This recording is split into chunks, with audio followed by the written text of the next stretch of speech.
Bonsoir à toutes et à tous, et bienvenue sur la chaîne. Préparez-vous à vivre un épisode bouleversant, haletant et riche en émotions d'ici tout commence, en ce mois de juillet 2025. Ce soir, l'Institut Auguste Armand est le théâtre de tensions intenses, de révélations inattendues et de décisions qui pourraient tout changer. Alors que Suleiman, rongé par le doute et les malentendus, découvre enfin la vérité sur la grossesse de Kelly, il se lance dans une course contre la montre pour reprendre sa place auprès d'elle et de leur futur bébé. À la clinique, un moment de grâce se profile, l'échographie tant attendue qui scellera leur avenir. Mais ce n'est pas tout, Tessier, plus redoutable que jamais, triomphe avec un nouveau dessert signature, déclenchant au passage jalousie et humiliation. Bérénice, humiliée publiquement, voit son orgueil piqué au vif et se promet de rebondir, quitte à défier le maître en personne.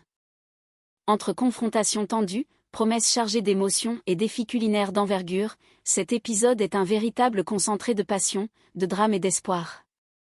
Accrochez-vous, car vous êtes sur le point de plonger dans les coulisses les plus intimes de l'Institut, où chaque regard, chaque mot, chaque silence peut faire basculer le destin des personnages. Allez, installez-vous confortablement, c'est parti pour une immersion totale. Dans un coin tranquille du parc de l'Institut, Kelly et Lionel partagent un moment suspendu. Lionel, encore sous le choc de sa rupture avec Amy, se confie à cœur ouvert. Sa douleur est palpable, mais Kelly, attentive et bienveillante, tente de l'apaiser.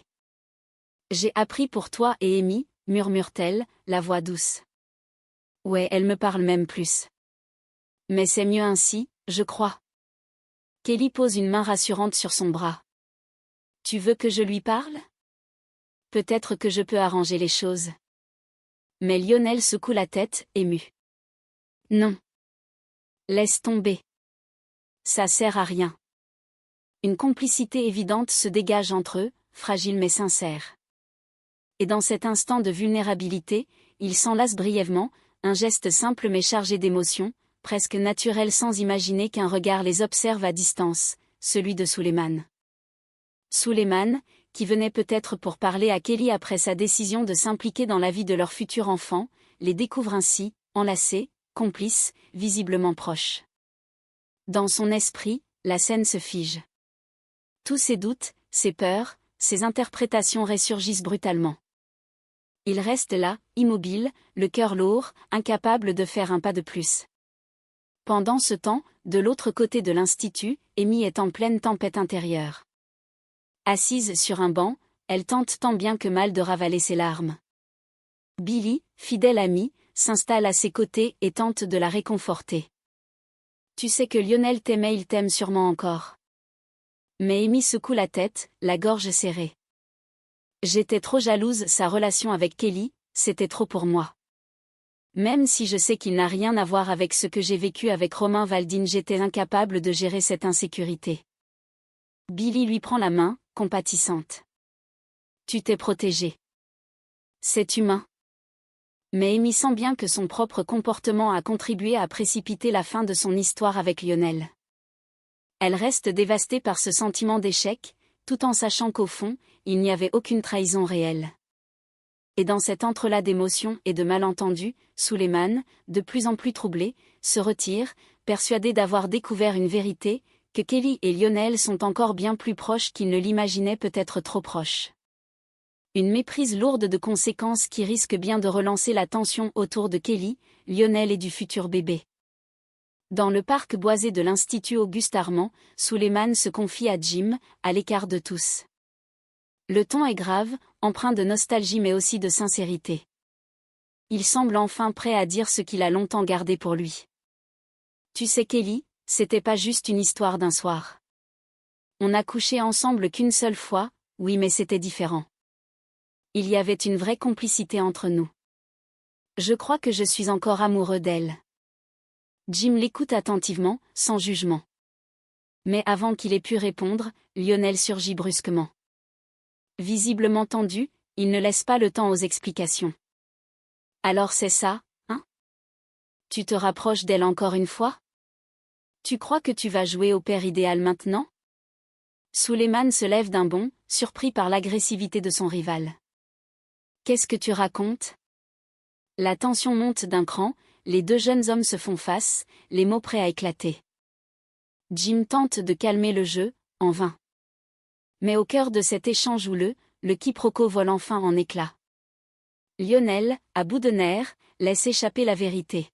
« Tu penses que c'est moi qui vais être le père ? Mais ouvre les yeux, Suleiman, c'est ton enfant qu'elle porte. » Un silence glacial suit cette révélation. Suleiman reste figé, le souffle court. Les pièces du puzzle s'assemblent brusquement dans son esprit. Sa colère, ses doutes, sa distance, tout prend un nouveau sens. Jim intervient doucement, brisant la stupeur. Elle passe une échographie aujourd'hui. Les yeux de Suleiman brillent d'une lueur nouvelle, de la stupeur, mais aussi de l'urgence. Elle passe une échographie aujourd'hui ? Sans ajouter un mot, il tourne les talons et s'élance, déterminé. Il sait désormais qu'il est le père de cet enfant et qu'il est encore temps de se rattraper. Ce moment marque un basculement. Suleiman, enfin conscient de la vérité, va devoir faire face à ses sentiments, à ses responsabilités, et à Kelly qui ignore encore que tout vient de changer. Après des jours de doute, de tension et de malentendus, Suleiman a enfin pris sa décision, il va assumer pleinement son rôle de père. Avec une détermination nouvelle, il s'est confié à Lionel, qui malgré leur rivalité passée, l'a compris. Dans un geste inattendu et profondément humain, Lionel accepte même de l'accompagner en voiture jusqu'à la clinique, pour qu'il soit là, auprès de Kelly, au bon moment. Le trajet est silencieux mais chargé de sens. Lionel, derrière le volant, jette de brefs coups d'œil à Suleiman, lisant sur son visage la gravité du moment à venir. Une forme de respect mutuel s'installe, tacite mais sincère, les rancunes se taisent face à l'essentiel. Pendant ce temps, à la clinique, Kelly est déjà installée sur la table d'examen. Elle tente de cacher son trouble mais son regard se perd un instant vers la porte. À la sage-femme, elle souffle doucement, presque résignée. « Je suis seule aujourd'hui. » Mais au moment où la praticienne s'apprête à commencer l'échographie, la porte s'ouvre doucement et Suleiman apparaît. Surprise, Kelly le regarde, le cœur battant. Il s'avance, ému mais ferme, et dans un murmure chargé d'émotion. « Je suis venu si tu veux bien, je voudrais être là. » Un instant suspendu suit cette phrase. Kelly, troublée, hésite puis esquisse un sourire discret, soulagée au fond d'elle-même. « Bien sûr, reste. » Suleiman s'assoit alors à ses côtés, prend doucement sa main, et ensemble ils découvrent, grâce à l'écran scintillant de l'échographe, la première image nette de leur futur bébé. La sage-femme sourit et annonce dans un souffle doux. C'est un petit garçon. Les yeux de Suleiman brillent, la gorge nouée. Kelly retient difficilement ses larmes. Dans cette pièce baignée de lumière, un nouveau départ s'écrit, celui d'une jeune mère bientôt épaulée par le père de son enfant, désormais prêt à être là pour elle et pour leur fils. Et au seuil de cette salle, Lionel observe discrètement la scène à distance, silencieux mais soulagé. Il sait que c'est à Suleiman d'écrire cette histoire désormais et qu'il peut enfin tourner la page. Dans la petite salle feutrée de la clinique, l'atmosphère est à la fois solennelle et chargée d'émotions. Suleiman, assis aux côtés de Kelly, garde sa main dans la sienne. Ses yeux brillent, sa voix tremble légèrement mais il parle avec une sincérité nouvelle, comme pour effacer les maladresses et les absences des semaines passées. « Je sais que j'ai fait des erreurs, » murmure-t-il en regardant Kelly droit dans les yeux. « Mais je vous lâcherai pas. Ni toi, ni le bébé. Je serai là, quoi qu'il arrive. » Ces mots simples résonnent fort. Kelly, touchée, esquisse un sourire doux, soulagée d'entendre enfin cette promesse qu'elle attendait. Elle serre un peu plus fort la main de Suleiman, un geste qui vaut toutes les réponses. À ce moment précis, le médecin tourne l'écran vers eux. « Tout va bien pour votre bébé ?» annonce-t-elle dans un sourire rassurant. « Vous voulez connaître le sexe ?» Suleiman et Kelly échangent un regard complice avant de hocher la tête à l'unisson. « C'est un petit garçon », révèle alors la praticienne. Un souffle d'émotion traverse la pièce. Suleiman ferme les yeux une fraction de seconde, submergé par la joie et l'émotion. Kelly, elle, laisse échapper un rire léger, presque libérateur, les yeux humides. Ils sont aux anges. Ce moment marque un tournant, plus de doutes, plus de quiproquos, seulement la certitude partagée qu'une nouvelle aventure commence. Désormais, c'est ensemble qu'ils accueilleront ce petit garçon à venir, une promesse d'avenir, une réparation silencieuse, et la naissance d'une famille inattendue mais résolue à avancer main dans la main. Dans la grande cuisine de l'Institut Auguste Armand, l'effervescence est à son comble. Autour de Tessier, toute l'équipe retient son souffle. C'est le moment de la première dégustation du dessert qu'il présentera au prestigieux concours de la meilleure école de cuisine de France. Clotilde, concentrée, goûte lentement. Elle ferme les yeux pour se laisser envahir par les arômes et les textures. Autour d'elle, un silence suspendu accompagne chacun de ses gestes. Puis, après quelques secondes d'attente, elle pose délicatement sa cuillère et se tourne vers Emmanuel. C'est fin, original, parfaitement équilibré, annonce-t-elle dans un murmure presque admiratif. Un léger sourire naît sur les lèvres de Tessier, rare mais éclatant de satisfaction. Cependant, Clotilde nuance aussitôt son commentaire. Mais la crème vanille au lait de brebis mériterait peut-être une texture plus onctueuse. Emmanuel reste impassible, prêt à défendre son choix avant de lancer, non sans une pointe de provocation. Vous pouvez remercier Lounova pour cette idée. C'est lui qui a suggéré cette association de saveurs. Clotilde reste un instant surprise, mais fière, consciente de la part importante que prend désormais Lou, l'adolescent qu'elle et Joachim ont recueilli. Autour d'eux, certains élèves échangent des regards complices sauf Bérénice, restée en retrait, qui fulmine intérieurement. Déçue de ne pas avoir été sollicitée, vexée que Lou, simple, nouvel arrivant, ait eu l'audace de contribuer à une création de Tessier, elle retient à peine sa frustration. Son regard noir croise celui de Clotilde, mais cette dernière ne laisse rien paraître. Tessier, lui, savoure sa victoire silencieuse, son dessert est un succès et il a su tirer profit du talent inattendu de Lou tout en rappelant à tous qu'il reste un maître dans l'art de dénicher les pépites là où personne ne les attend. Ce triomphe ne fait que commencer, mais déjà les jalousies et rivalités se ravivent en coulisses et Bérénice semble bien décidée à ne pas laisser cette mise à l'écart sans réponse. Dans la cuisine de l'Institut Auguste Armand, Constance déguste à son tour le dessert que son mari a mis au point. Les saveurs, la précision, la subtilité des textures, tout est parfaitement maîtrisé. Conquise, elle lève les yeux vers Emmanuel, sincèrement impressionnée.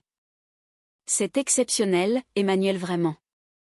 Tessier, le visage satisfait mais toujours habité par son éternelle pudeur face aux compliments, se contente d'acquiescer avant de livrer une explication technique. J'ai utilisé la déshydratation fruitière pour sublimer les arômes. Au fond de la pièce, Bérénice retient son souffle. C'est elle qui lui avait suggéré précisément cette technique quelques jours plus tôt. Elle attend avec impatience qu'il le reconnaisse, qu'il cite son nom, qu'il souligne sa contribution. Ses yeux brillent d'espoir mais Tessier poursuit, impassible. Et je peux remercier Lounova.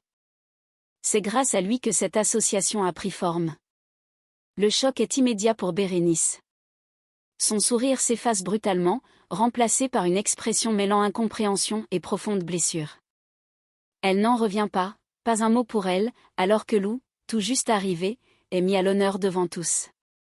Carla, spectatrice attentive de la scène, chuchote à voix basse mais suffisamment fort pour que l'amertume perce. Mais pourquoi il cite Lou? Il le connaît à peine et c'est Bérénice qui lui avait parlé de la déshydratation. Bérénice reste silencieuse, mais ses yeux trahissent tout, un mélange de frustration, de jalousie et d'injustice. Elle ne comprend pas cet effacement brutal, ce choix délibéré d'Emmanuel qui semble l'ignorer au profit de Lou. Constance, de son côté, remarque la tension qui monte mais ne dit rien pour l'instant. Tessier, quant à lui, reste fidèle à lui-même, imprévisible, provocateur mais peut-être aussi désireux de piquer un peu d'orgueil chez Bérénice pour la pousser à se surpasser. La blessure est faite. Et derrière le succès éclatant du dessert, une nouvelle ligne de fracture se dessine, celle d'une jeune élève humiliée, prête à tout pour prouver sa valeur et reprendre sa place même au prix de nouveaux conflits. Bérénice, blessée et en colère, ne tient plus. Après la dégustation, sa frustration a éclaté, elle se monte la tête, ressassant sans fin l'injustice qu'elle ressent d'avoir été effacée au profit de Lou. Sans réfléchir davantage, elle décide de confronter Tessier, frontalement. Elle le rejoint en cuisine, la voix vibrante de rancune. « Pourquoi tu ne m'as même pas cité ? C'est moi qui t'ai parlé de la déshydratation fruitière. Tessier, imperturbable, la fixe longuement. Puis, d'un geste brusque mais froidement maîtrisé, il l'invite à le suivre. Viens avec moi. Sans attendre sa réponse, il ouvre la porte de la chambre froide et entre. Bérénice le suit, encore bouillonnante. Mais dès qu'elle pénètre dans cet espace glacé, elle découvre ce que Tessier tenait à lui montrer, des étagères entières couvertes de pots contenant des fruits déshydratés, alignés méthodiquement. D'un ton glacial, Emmanuel brise le silence. Tu vois ça? C'est 45 heures de travail. 45 heures où j'ai répété, corrigé, testé chaque détail. Il se tourne alors vers elle, les yeux durs. Ton conseil, c'était juste une idée. Une parmi mille autres. Moi, je l'ai réalisé. Moi, je l'ai sublimé. Toi, tu n'as rien produit, tu n'as rien exécuté. Bérénice reste figée, sa colère initiale balayée par la brutalité des mots. Puis Tessier enfonce le clou, d'une voix encore plus cinglante. Ici, Bérénice, une idée sans exécution ne vaut rien. Ce n'est pas une suggestion qui fait un chef, c'est le travail. Et le mien, tu ferais bien de le respecter avant de venir réclamer des lauriers. L'humiliation est totale. Bérénice ne trouve plus rien à dire. Elle baisse les yeux, blessée, piquée dans son orgueil mais aussi consciente, quelque part, que Tessier vient de lui asséner une leçon à sa manière, brutale mais implacable. Pendant ce temps, Tessier, fidèle à son style, quitte la chambre froide sans se retourner, laissant sa belle-sœur seule dans le froid glacial et plus déterminée que jamais, peut-être, à lui prouver qu'elle peut elle aussi se montrer digne de ce qu'il exige, de la rigueur, de l'endurance, et une excellence sans compromis.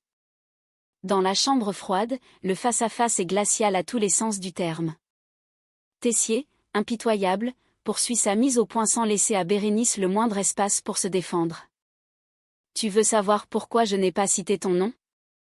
Commence-t-il, les bras croisés, la voix tranchante. Parce que tu ne l'as pas mérité, tout simplement. Bérénice encaisse, les yeux baissés, déjà ébranlée par ce qu'il lui a montré. Mais Emmanuel enchaîne, plus mordant encore. Tu t'es reposé sur tes lauriers depuis des semaines. Même pas dans le top 5 de ta promo tu crois vraiment que 2 idées balancées à la va-vite vont compenser ton manque d'implication? Il s'approche, plante son regard dans le sien. Le talent, ça se travaille, Bérénice. Ça s'entretient, tous les jours, sinon ça ne vaut rien. Puis, sans attendre de réaction, il lui tourne le dos, concluant d'un ton sec. Voilà pourquoi je n'ai pas cité ton nom. La reconnaissance, ça se mérite. Cette humiliation, publique dans l'esprit de Bérénice, agit comme un électrochoc. Blessée mais lucide, elle sort de la chambre froide le souffle court, le cœur serré mais avec une étincelle nouvelle dans le regard. Un peu plus tard, elle retrouve Carla à la villa. Les mots de Tessier résonnent encore dans sa tête. Sans détour, elle se confie, sa voix plus déterminée que jamais. Tessier a raison, je me suis reposée. Mais ça va changer. Carla la regarde, étonnée par ce regain d'énergie. Qu'est-ce que tu comptes faire? Bérénice fixe un point précis, les yeux brillants de défi. Je me donne 2 mois. 2 mois pour concevoir et réaliser un dessert signature. Un vrai. Pas juste une idée, mais quelque chose qui porte vraiment ma patte. Carla esquisse un sourire, admirative. 2 mois. T'es prête à bosser comme une dingue pour ça? Plus que jamais, répond Bérénice, déterminée. Ainsi, cette humiliation que Tessier lui a infligée pourrait bien devenir le point de départ d'un véritable renouveau pour elle, celui d'une élève prête à se relever, à dépasser ses limites, et à prouver à tous y compris à elle-même qu'elle peut être bien plus qu'une simple promesse non tenue. À l'Institut Auguste Armand, l'heure des grands départs approche. Tessier s'apprête à conduire une sélection d'élèves triés sur le volet dans les Alpes, chez Castelmont, pour défendre les couleurs de l'Institut au prestigieux concours de la meilleure école de cuisine de France. Parmi ces élus figure Carla, impatiente et déterminée à briller sous la houlette d'Emmanuel. De son côté, Bérénice, encore marquée par l'humiliation infligée par Tessier, n'a pas été sélectionnée. Une décision qui la contraint à rester à l'Institut pendant que Carla part affronter la concurrence à Castelmont. Cette séparation géographique temporaire attriste les deux jeunes femmes, très complices et de plus en plus proches ces derniers temps. Mais leur relation semble avoir atteint une maturité nouvelle. Malgré cette distance forcée, elle ne se laisse pas gagner par l'inquiétude. Carla, avant son départ, lance à Bérénice un regard rassurant et complice. « Ça va passer vite et quand je reviendrai, tu me montreras ton dessert signature, d'accord ?» Bérénice sourit, émue mais déterminée elle aussi. « Compte sur moi. Je veux que tu sois fière de moi quand tu reviendras. » Ainsi, même si la compétition les éloigne momentanément, les fans du couple peuvent être rassurés, leur lien n'est pas près de se briser. Au contraire, cette séparation pourrait bien renforcer leur relation, car toutes deux se lancent dans une quête personnelle exigeante, Carla dans la conquête du concours, Bérénice dans l'affirmation de son talent et la réalisation de son dessert signature. Et bientôt, elles se retrouveront, prêtes à partager à nouveau leurs défis, leurs victoires et sans doute bien plus encore. Et voilà, cet épisode bouleversant d'Ici Tout Commence touche à sa fin.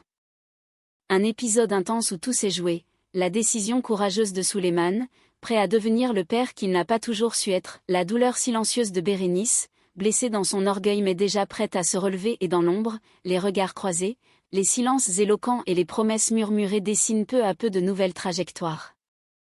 Mais au-delà des intrigues et des rebondissements, cet épisode nous offre une magnifique leçon de vie. Dans la vie, ce ne sont pas les idées ni les promesses qui nous définissent mais ce que nous décidons de faire, de concrétiser, de réparer. Face à l'injustice, aux erreurs et aux malentendus, il y a toujours un choix, fuir ou affronter, apprendre, rebondir. Et au fond, la vraie force, c'est d'avoir le courage de revenir, de demander pardon, d'assumer ses responsabilités et de tendre la main à ceux qui comptent. Alors si vous traversez vous aussi des périodes de doute ou de remise en question, souvenez-vous, il n'est jamais trop tard pour changer, jamais trop tard pour se dépasser, jamais trop tard pour aimer mieux. Merci à vous d'avoir été là pour revivre ces instants forts.